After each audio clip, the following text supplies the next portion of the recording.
Barnaby Rudge, A Tale of the Riots of '80, by Charles Dickens.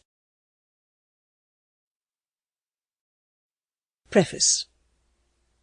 The late Mr. Waterton, having, some time ago, expressed his opinion that ravens are gradually becoming extinct in England, I offered the few following words about my experience of these birds.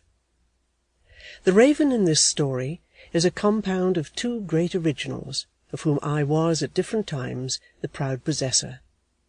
The first was in the bloom of his youth, when he was discovered in a modest retirement in London by a friend of mine, and given to me.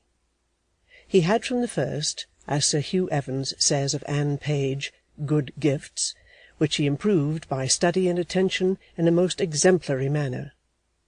He slept in a stable, generally on horseback, and so terrified a Newfoundland dog by his preternatural sagacity, that he has been known by the mere superiority of his genius to walk off unmolested with the dog's dinner from before his face.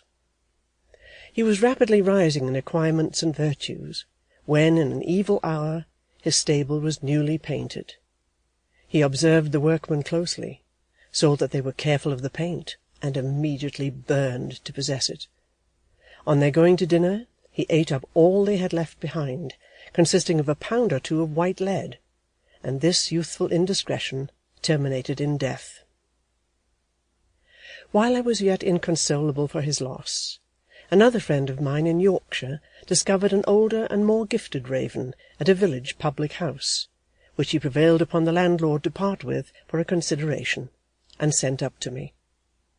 The first act of this sage was to administer to the effects of his predecessor by disinterring all the cheese and halfpence he had buried in the garden, a work of immense labour and research, to which he devoted all the energies of his mind. When he had achieved this task, he applied himself to the acquisition of stable language, in which he soon became such an adept that he would perch outside my window and drive imaginary horses with great skill all day. Perhaps even I never saw him at his best, for his former master sent his duty with him, and if I wished the bird to come out very strong, would I be so good as to show him a drunken man, which I never did, having, unfortunately, none but sober people at hand. But I could hardly have respected him more, whatever the stimulating influences of this sight might have been.